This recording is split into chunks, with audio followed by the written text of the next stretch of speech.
J'aimerais parler à une femme aujourd'hui.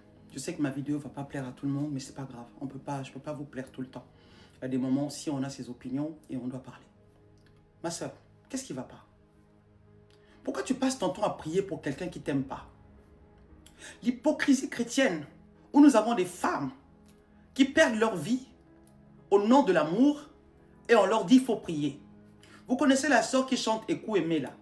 Cette femme-là, quand elle chante, elle a des frissons. Nous autres ici, nous chantons ces chansons, mais il y avait quelqu'un chez elle là qui la respectait pas, qui l'estimait pas, qui l'aimait pas sa juste valeur. Et nous ici, pour nous, c'était une star. Une étoile que Dieu avait mise sur terre pour nous édifier. Mais il y avait quelqu'un là-bas, un pervers narcissique, qui lui donnait des coups matin, midi et soir jusqu'à ce qu'elle a perdu la vie. Pourquoi vous restez là où on ne vous aime pas? Et je parle ici en tant que femme et servante de Dieu, et chrétienne. Personne ne peut m'enlever ça.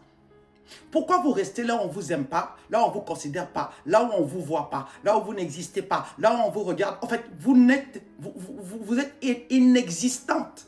Et en plus, vous passez votre temps à aller voir les serviteurs de Dieu. Priez pour moi, mon mari. Ma soeur, ça fait 10 ans que tu es dans ce foyer. On ne t'aime pas.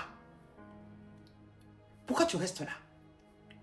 Oh, qu'il revienne. Mon frère, ma soeur, il va revenir. Il est parti avec une autre femme. Si un homme revient, il sait pourquoi il revient. Un homme ne revient pas sur ses pas pour rien.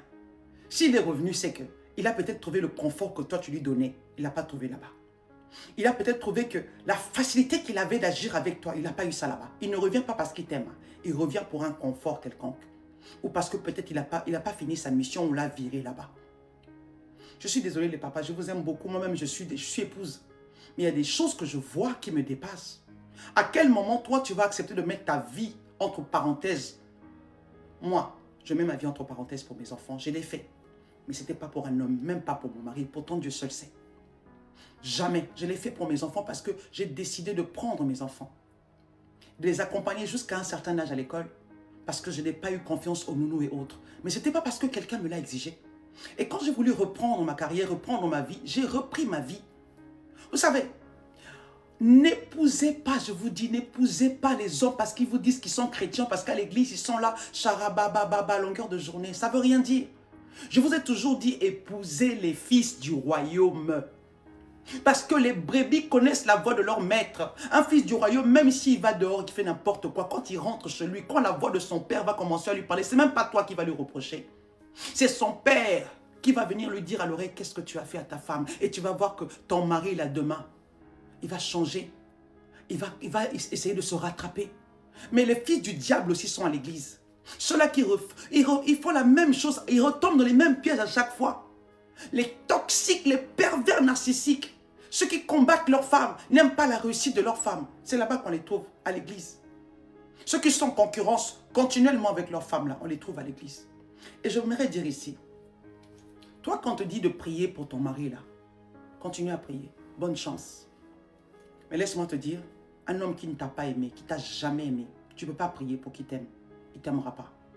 Et je parle ici en tant que servante de Dieu, en tant que chrétienne. Comme je dis, s'il revient, c'est qu'il a oublié quelque chose, ou il y a un confort que tu lui donnais, ou peut-être parce que vous partagez les factures, que là où il est parti, l'autre elle est plus exigeante et revient chez toi, c'est pour le confort. Et j'aimerais ici, avant de terminer, parler à ma petite sœur. Toi qui n'as pas encore tu n'es pas encore marié, fais le bon choix. Fais le bon choix. Que personne ne te force à aller dans le mariage. Le mariage, ce n'est pas un privilège. Ceux qui disent que le mariage c'est difficile là, c'est faux. Moi, je ne sais pas quel mariage, dans quoi ils sont rentrés. Le mariage est un bonheur, est une joie. Moi, pour moi, le mariage a été une joie. J'ai vécu ma vie toute seule le jour où j'ai rencontré mon mari. C'était comme si j'ai trouvé la personne que j'ai cherchée. À aucun moment, le mariage est un combat. Vous rentrez dans le mariage avec l'idée que c'est un combat, il faut que je me... Tu ne peux pas à quoi? Le mariage n'est pas un combat quand tu es avec la bonne personne. Et chercher les enfants du royaume. Et l'hypocrisie des chrétiens.